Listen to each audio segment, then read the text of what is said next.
Hello, this is Phoenix Talkback, the world's first Jewish and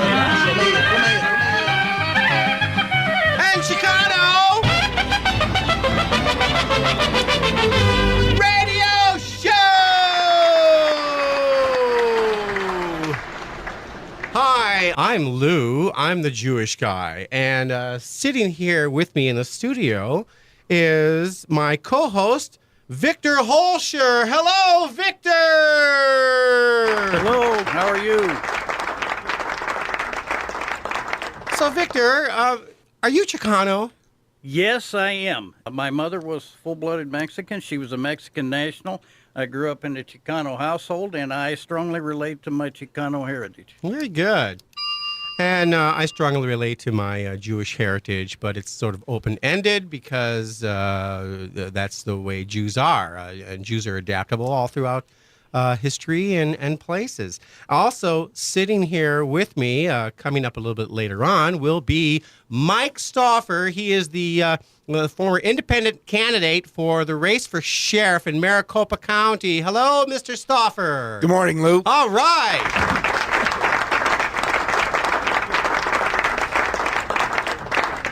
Mike Stauffer was the independent candidate in the sheriff's race last November in the general election in Maricopa County. The final results of that election were Joe Arpaio won 51.51%. Paul Penzone won 44%. Mike Stauffer won 4.5%. And we'll be talking with Mr. Stauffer a little later on in this second in a series that we're calling Where's My Recall?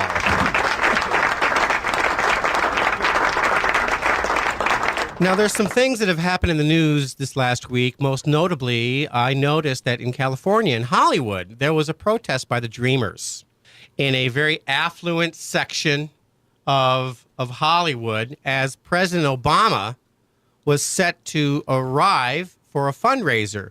And the reason for this protest is that it is contradictory for President Obama to propose and support deferred action while simultaneously, as the symbol of the federal government still deports up to 400,000 people a year. There's a contradiction there, and I have some audio from the actual protest that occurred on Friday. We're here at the intersection of 26th Street and San Vicente Boulevard on the border of Brentwood and Santa Monica in West Los Angeles on Friday, June 7th. It's around 1:22 p.m. The rally protest started around 10:30 this morning, and we had a turnout of about 300 to 400 people, maybe even more.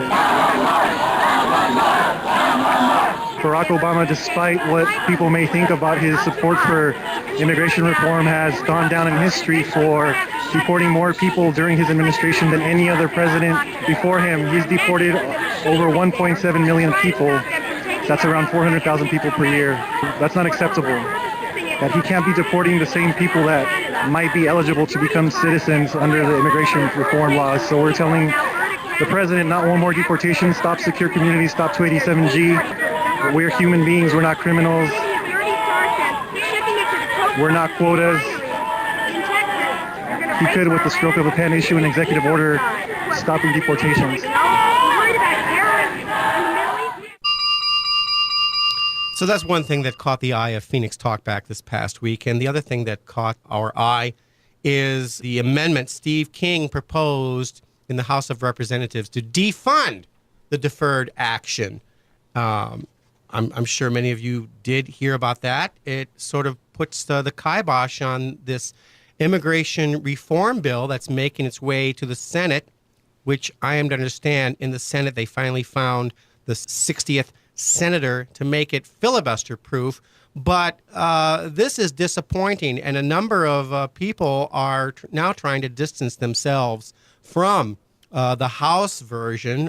That's something I think that is very important to talk about. And the third thing that caught our eye also happened on Friday is that Joe Arpaio announced that he was going to suspend immigration enforcement. Yay! That's right. Joe Arpaio has decided to suspend immigration enforcement. But wait a second. That's only temporary because next week will be further adjudication and sentencing. So maybe he's doing this just to cover his butt. Yes, yes, yes.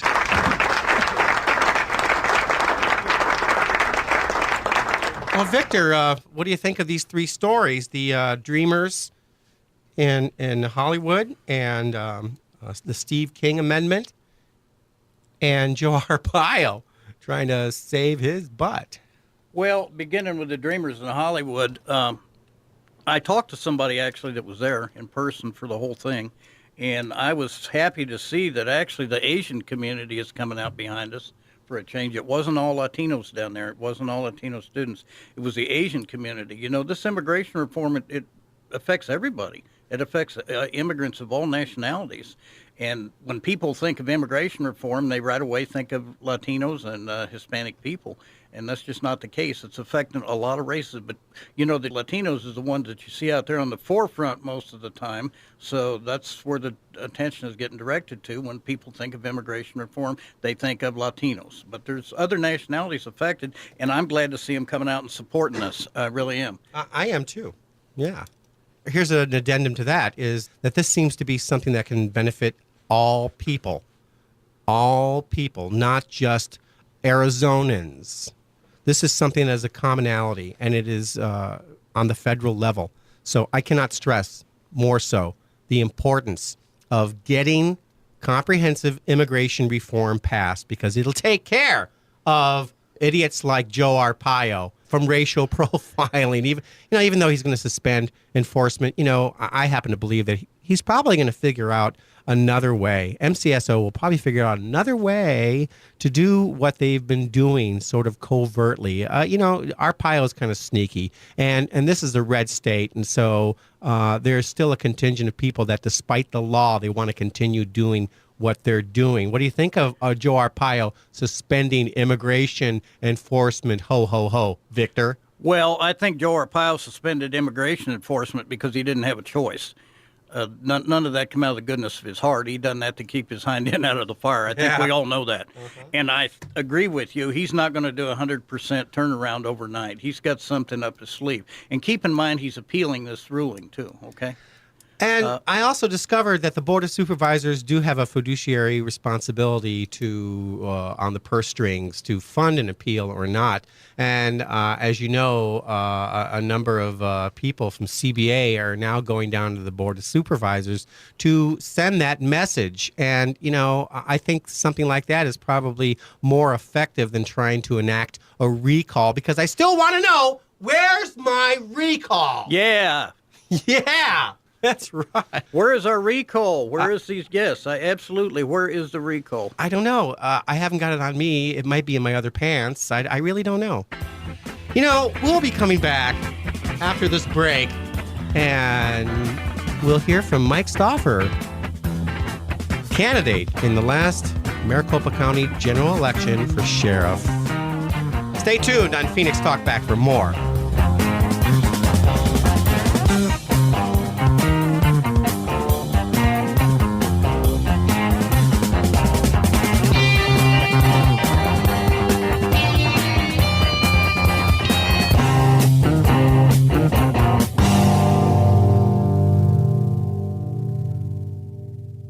Is this your car? Or is this your car? The ASE certified mechanics at A&B Automotive have the expertise to make your car sound like this. You can rely on A&B Automotive to keep you safe on the road. Go see them at 1235 East Dunlap in Phoenix, Arizona, or call them at 602-906-9579. Se habla español. They're also on the web at abautomotiveaz.com. A&B Automotive, 1235 East Dunlap in Phoenix, 602-906-9579. Because you don't want your car to sound like this. you'll want it to sound like this. A&B Automotive, 602-906-9579. Tell them Phoenix Talkback sent you.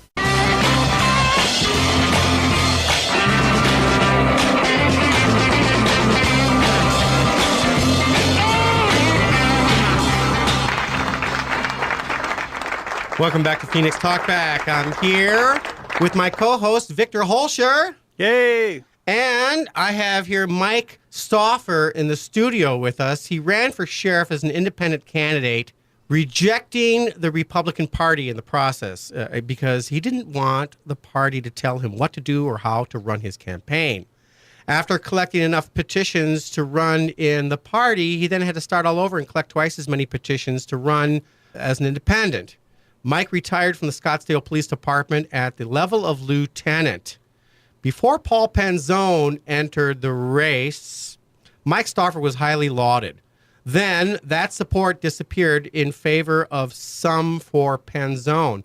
A public relations campaign seemed to spring up overnight to paint him as a spoiler in the race. And both Randy Parraz and Stephen Lemons of the Phoenix New Times denounced him at every turn, trying to convince all those who had previously supported Stauffer to now support Paul Penzone. Here's what was heard on this program last week on that particular subject.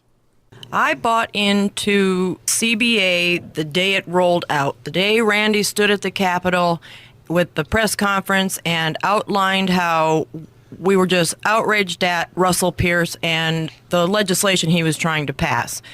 He stood there and told us that was a bipartisan organization created to fight this evil. And I stood there and I applauded and I was happy and I bought into the whole rhetoric for a whole year. Then Mike Stauffer jumped into the race against Arpaio, and he was so highly qualified that for me it was an easy choice. I'm an independent thinking Democrat, and Mike Stauffer ran as an independent.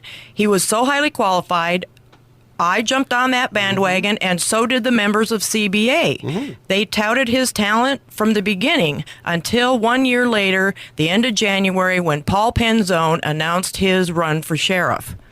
All of a sudden, just as quick, he wasn't even out of the gate, and CBA was right on his bandwagon, and Stauffer was yesterday's news. You'd say that everybody in CBA took the lead from Randy Parraz. No question about it. Right. Was this Randy Parraz's attempt to become Kingmaker?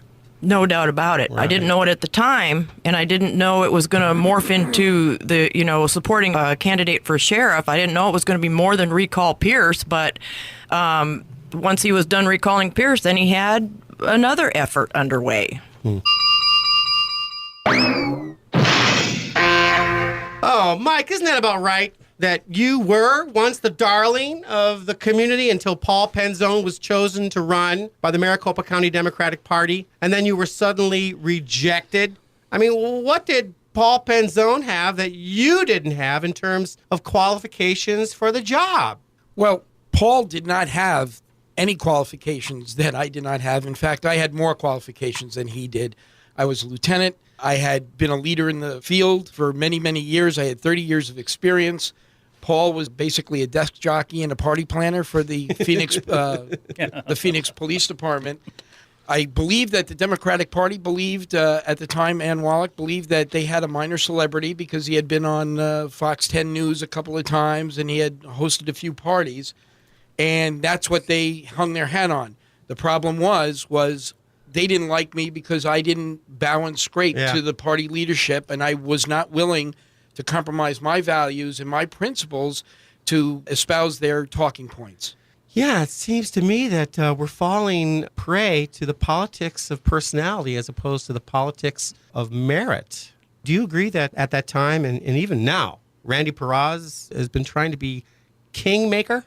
He is definitely trying to be a kingmaker. He approached me, in fact, harassed my campaign manager several times to get a private meeting with him because he wanted me to lay out all my strategies. He wanted to know where my funding was coming from. He wanted to know how I was getting my signatures. And frankly, I didn't trust Randy Parraz to give him that information. I didn't know him. He hadn't spoken to me. I had been running for sheriff for 2 years, and he never approached me until he was trying to convince me that Paul Penzone would be a better guy. He wanted to know information from you, what your plan was, how much money you had.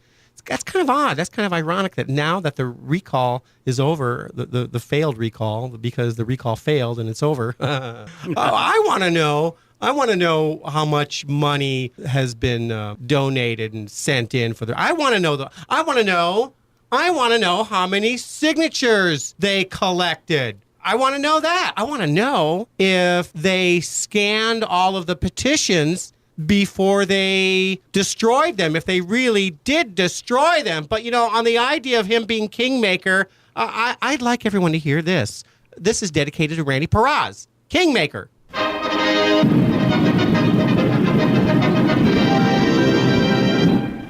If I were king of the forest, I'd command each thing with a woof and a woof and a royal growl. Woof. Long live the king.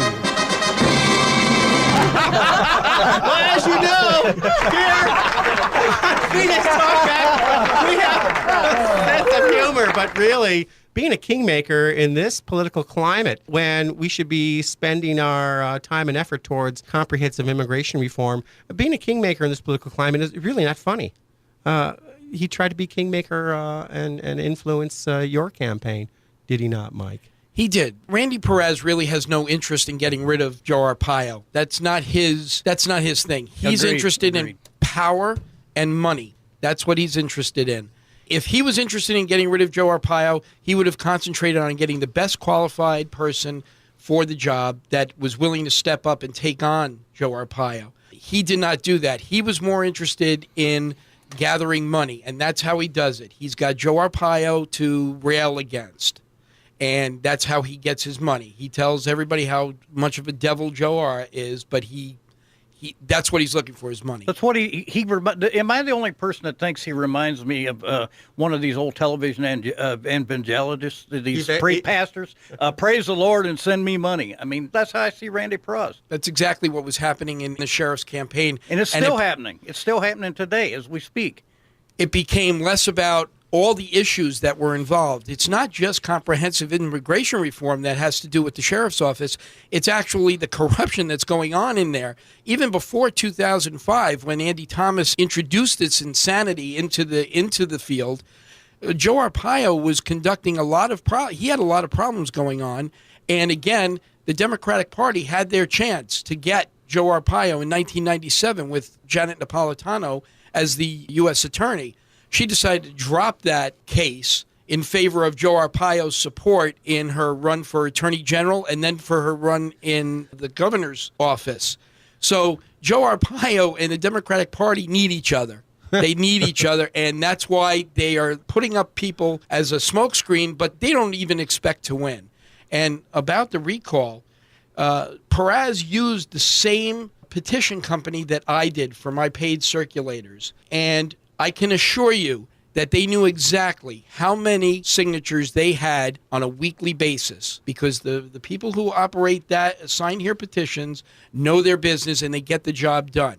Had Randy applied that $1.3 million that supposedly existed, he would have had probably about 600,000 signatures in a short amount of time.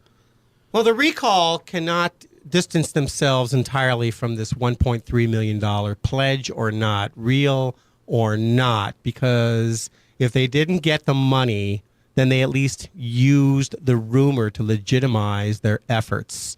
And that was almost an immediate kind of public relations ploy. And I fault Randy Parraz for that, basically taking the community for a ride. And that's why this is part 2 of Where's My Recall? Randy used that, and he used people to get money for this recall. Up until the last day, He was asking for money. He was encouraging people to come down in the 110-degree heat to sit at whatever he called that, Camp Justice, Camp whatever, down in front of the Board of Supervisors, asking for money, asking for people to sign this petition, making it sound like he was close. We were ready to go. We were ready to go. He knew exactly a month ago that he couldn't do it. Also, I am to understand that he was soliciting money to send to CBA, not to Respect Arizona, which I also discovered is not even on the Arizona Corporation Commission lists. So, I mean, there's just a number of inconsistencies. Well, that's so he didn't have to do the reporting that a political committee would have to do financially. CBA can hide behind the same thing that they complain about with the Tea Parties. They're doing themselves. They're hiding their donors and they're hiding their finances. Man, oh man. There's something happened here and we just don't know what it is. Do we, Mr. Stauffer? All right, we're going to be returning right after this break.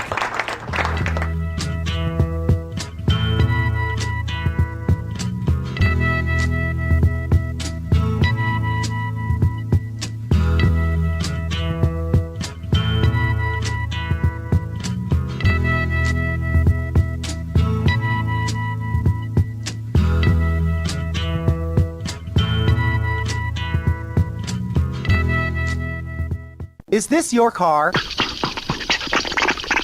Or is this your car? The ASE certified mechanics at A&B Automotive have the expertise to make your car sound like this.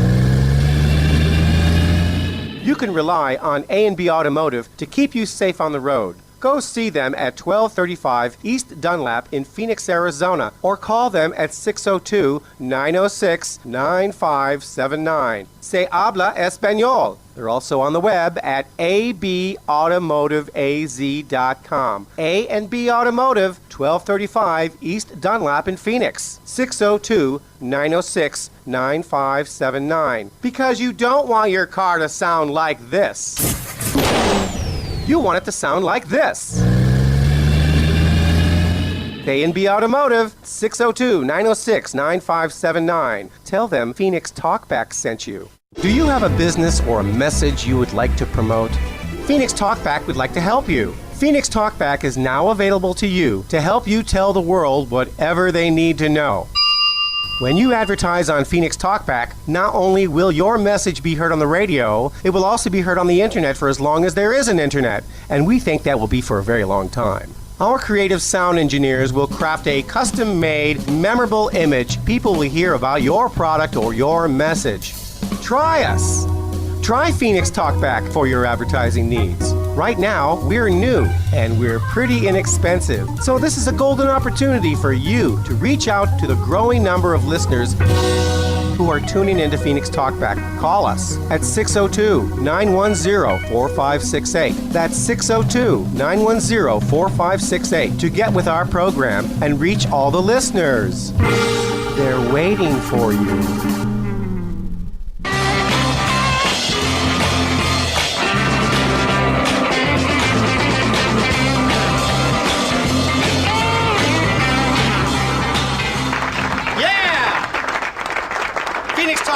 Sitting here with Mike Stauffer and co-host Victor Hoelscher, and the number to call is 602-277-5369.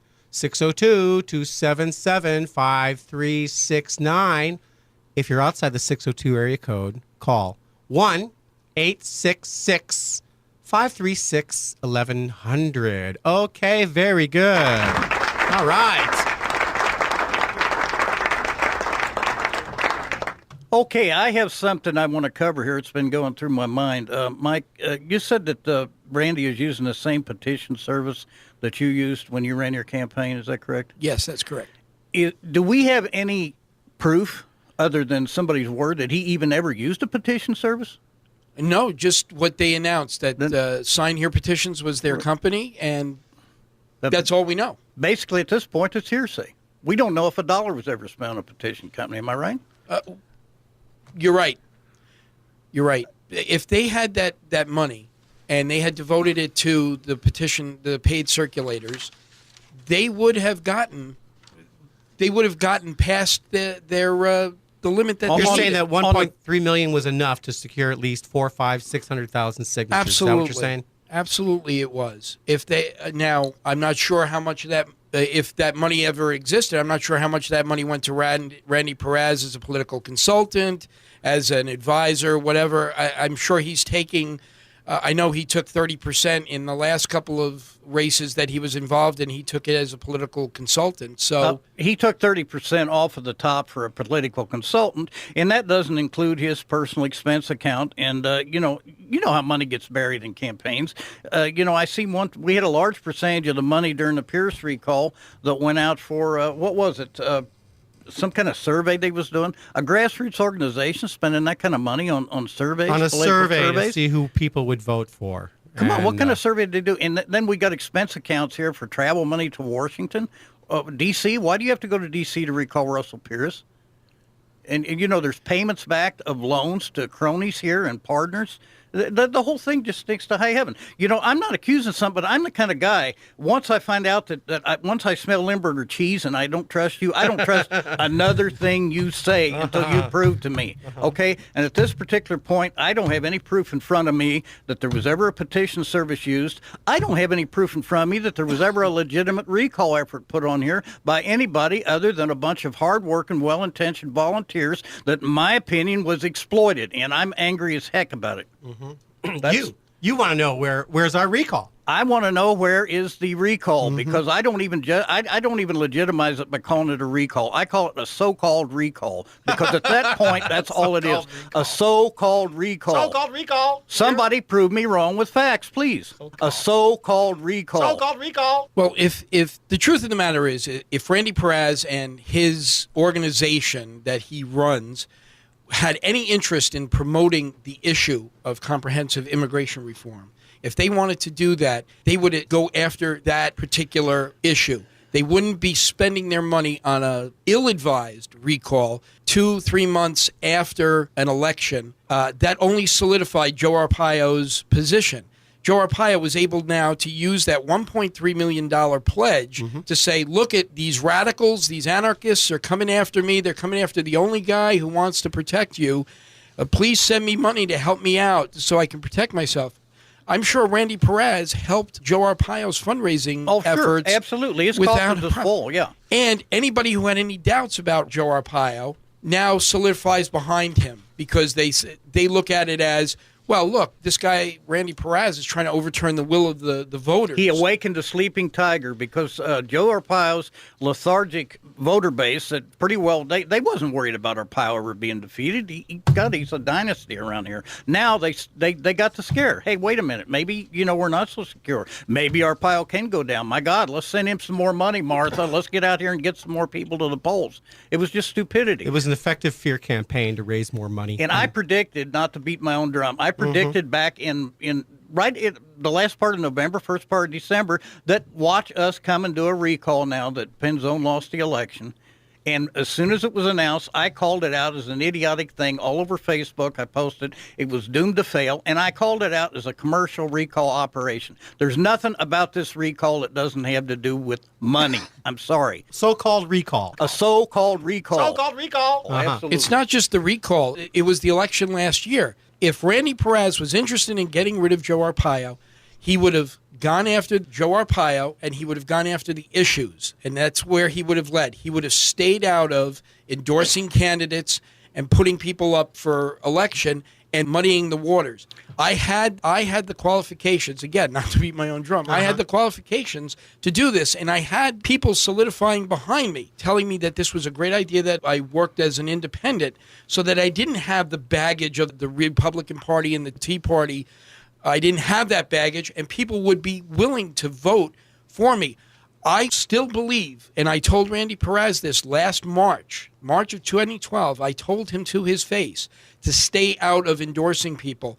Paul Penzone was a flawed candidate. Absolutely. I believe that he and Ann Wallach picked them because they need Joe Arpaio, but they also need a smokescreen of putting somebody up who's doomed to lose. But then they can say, oh, well, look, if we had more money, we would have been able to beat him. Yeah, I don't have anything personal against Paul Penzone. I mean, he's a fine person. I don't actually even personally know him. And if you ask Paul Penzone, he probably couldn't pick me out of a lineup. But I think it's common sense tells you, dictates with his background and experience, you cannot run a sheriff's office the size of Maricopa County. What does he have in his background, education-wise? I mean, the man has never had 1 hour of command police experience in his life. He was an administrative sergeant, and he played a cop on TV.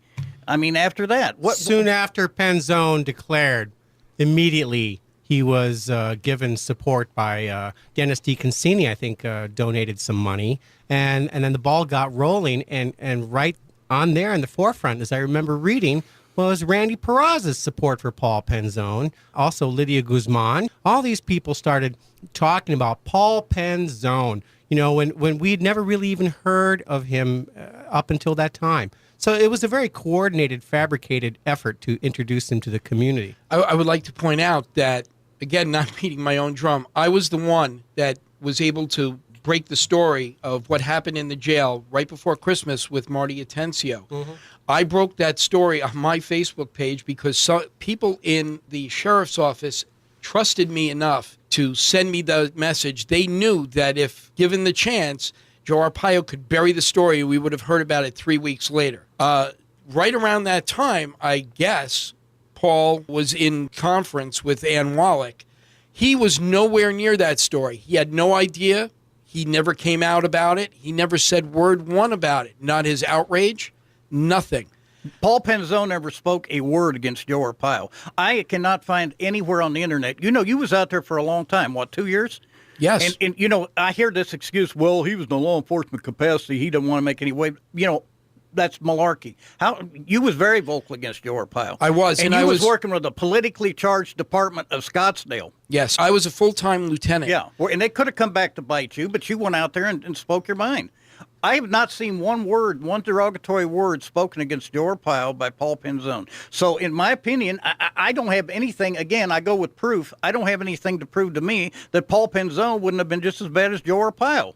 Well, that was my contention, that because of his adherence, he shifted overnight from conservative independent that he was calling himself to a Democrat. Right. He signed on with the Democratic Party at the end of January. You changed out of the Republican Party to become independent. Yes. Paul Penzone changed out of the Republican Party, chose the Democratic Party to run in because, in his excuse when I interviewed him, was because there were no slots open on the Republican side. Not true. I started off running as a Republican, and I got tired of what the Republican Party stood for at that time, and the leaders of the Republican Party, they were basically supporting corruption in the sheriff's office. They would not come out and speak out against it. And my contention was that as conservatives, that as people who respected the Constitution, allegedly, that we wouldn't go for that kind of corruption in the sheriff's office. But they supported it. I left the Republican Party so that I could speak my mind. People put labels, and what happens is when you have a label and you put it on yourself, you tend to limit your ability to think open-minded. I wanted to get away from the talking points of the Republican Party, and I wanted to get away from that label and that baggage. What about the talking points of the Democratic Party when Stephen Lemons would mirror what Randy Parraz told everyone to think and say, which was, only Paul Penzone can beat Joe Arpaio? Right, which everybody knew at the time was wrong. He couldn't beat him with the label that was on him and with some of the background that came out during the summer of 2012. Plus, he's unqualified. I mean, come on, let's face it. I'm talking about a public relations campaign that was not based on logic, but based on emotion and name calling. And I'm going to draw a line, and I want you to join us over here. And if you're not with us, therefore you're against us. Right. And that is not accurate. That is not the way politics should turn into here in Maricopa County. It is childish. It's more like high school. Thank you, Mr. Parraz.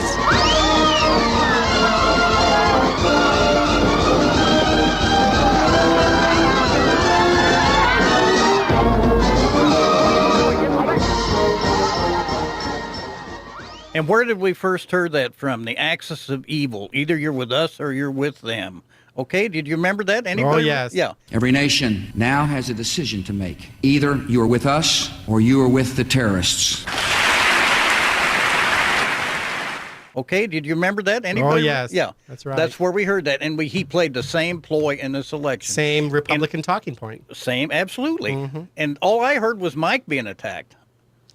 You'd ask something about Paul Penzone's qualifications, and they would all have the same answer. They'd say something derogatory about Stauffer. That's not an answer. And the answer I usually got was, go to his website, and you got to know that really only Paul Penzone can. Paul had no plan. Paul had nothing. I had put up on my Facebook page, on my website, I had put plans, what I was going to do day one.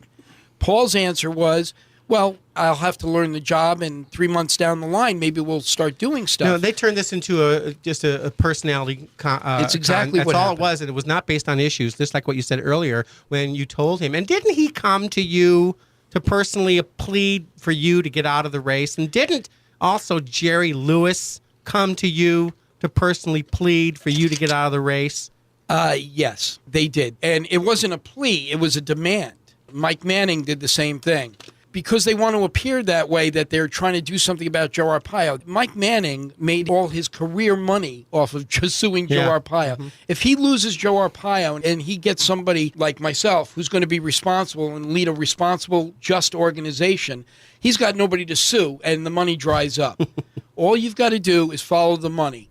And that's what it's all become about. Politics, and especially in Maricopa County, has become about the money, not about the issues and not about the qualifications of the candidates. You know, you mentioned comprehensive immigration reform a few minutes ago. Even you recognize that is what's necessary. That's going to basically level the playing field and take the steam out of these law enforcement officers or the state legislature when it becomes uniform in a federal level. That's why here on Phoenix Talkback we're so interested in passing comprehensive immigration reform. We want it done as soon as possible and as complete as possible. And so I want to play for you a small section that was heard last week on this program about that very thing, where we still ask, where's the recall?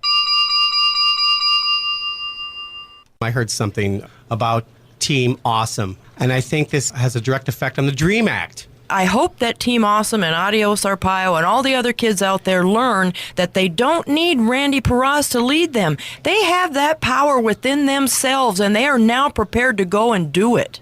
Someone told me, they reminded me that the kids in Team Awesome were characterized as thugs. And this is not doing the DREAM Act any favors. Don't you agree? Yeah, I agree. I think they could have been putting this energy towards the DREAM Act specifically all this time. The DREAM Act would have essentially neutralized Sheriff Joe and his behavior. He claims that he's just doing what is the law. And if you change the law, then he will presumably adhere, right? But yet we just go after Sheriff Joe personally to no avail, and it's a waste of our time. Sheriff Joe is famous for saying, if you want the law changed, go change the law. All I do is enforce the laws. He's not the factor. The way to take the wind out of Arpaio's sails is to pass comprehensive immigration reform. But Randy Parraz has said in the past that the issue of immigration is not a litmus test for anybody to join CBA. And I think that's where he's making his tactical error. Boy, that's loaded with a lot of different issues. Who wants to go first? Well, from my standpoint, I think that comprehensive immigration reform needs to be enacted, but it needs to be enacted on the federal level where it belongs. The Constitution of the United States squarely puts immigration and border security in the federal realm. That's where it needs to go. The federal government needs to step up, simplify immigration procedures, and make them accessible to people who really want to come here. We only benefit from people who really want to be here and really want to work and contribute to our economy and our society. And that's the way it should be. It shouldn't be about how complicated it is to get a piece of paper to be in this country. And on another level, for local law enforcement to be involved in this kind of issue is wrong, because it interferes with the basic tenets of local law enforcement. Right. Yeah, am I right, Mike, when I say that most police chiefs and sheriffs, in the right mind, I mean normal police chiefs and normal sheriffs, they don't want to deal with this. They don't have the manpower. They don't want to be immigration enforcement agents. No, they don't. It's because what'll happen is that we can't do our jobs as police officers in our local jurisdictions if people are afraid that the first thing we're going to do is try to deport them. All our witnesses, all our victims, they all dry up. They won't talk to us. So actually, SB 1070, which was labeled the Safe Neighborhoods Act, was anything but. That's true. When that particular piece of legislation came out, I opposed it right from the get-go because the language limited police officers from being able to do their jobs and made various neighborhoods and communities unsafe. That's the reason for Special Order 20 out of LAPD. Have you ever heard of that, Mike? No, I haven't. Special Order 20 that was passed decades ago. It was an order put out by the chief of police that no person will be asked their immigration status when reporting a crime. And I mean, you just didn't do that. That was an ironclad department law. You did not cross that. That does make sense because the Constitution of the United States, when it comes to the 14th Amendment, doesn't say anything about immigration status when it talks about due process and equal protection under the law. It is completely mute on that because they wanted a place where people could come to be safe and be able to speak their mind and be able to live their lives free of government tyranny. What the 14th Amendment does is protect people regardless of their immigration status. They have the same, anybody within the borders of the United States has the same constitutional guarantees as a natural born citizen here in the United States. And that's the way it should be. And local law enforcement should not be involved in trying to figure out who's entitled to police protection and who's not. I agree, and the last thing we need is a whole segment of the community, a growing segment of the community, afraid to report rapes, burglaries, robberies, shootings. I mean, nobody's going to call the police if they're going to be asked for their papers.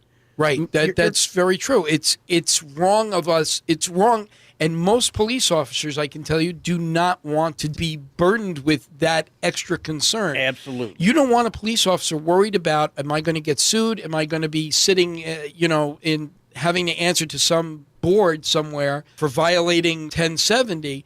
You want a police officer to make the right decisions for the right reasons and rely on their training to do that. The police officers have their hands tied enough out there today without any additional handcuffs on them.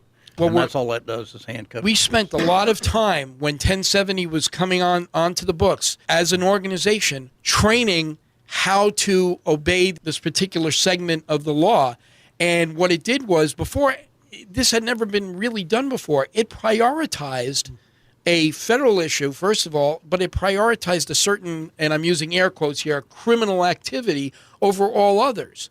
And it would restrict police chiefs from being able to address the problems in their neighborhoods by saying, well, you have to address the immigration issue first. So if you had an auto theft pattern going on in a neighborhood, you had to devote resources to it. But if you took resources from immigration enforcement to do that, you were in violation of 1070 under its original writing. That had to be adjusted. That's law enforcement. Yes. I'm interested in politics. And we've been talking about how one man convinced the whole community to engage their resources and activities towards something that wasn't really going to fix the problem, the disease that has been affecting the community here against the undocumented and against people of color and against people who come from someplace else who are different. It doesn't help that. Now, I'm interested in politics. You've been a candidate. Do you think you'll run for sheriff again, Mr. Stauffer? I'm not sure. I'll keep that door open, but there are other ways to influence what I believe should be done without having the constraints of being a candidate. I think I could do another job as well. Oh, okay. All right. And Victor, do you have any plans for the future? No, I'm not going to run for sheriff. I know you're all disappointed to hear that. I'm just going to keep speaking out against these ridiculous fake foul activists that we have out here that's using the community and impersonating activists and community organizers to make a living. I'm going to keep talking against that. Until somebody steps forward and proves me wrong, I'm going to keep talking. Well, stay tuned for the next edition next week of Phoenix Talkback. We'll probably have part 3 of Where's My Recall? Thanks a lot, everybody. Thank you, Mr. Stauffer. Thank you, Thanks Victor. for having me. Yes, sir. Thank you, everybody.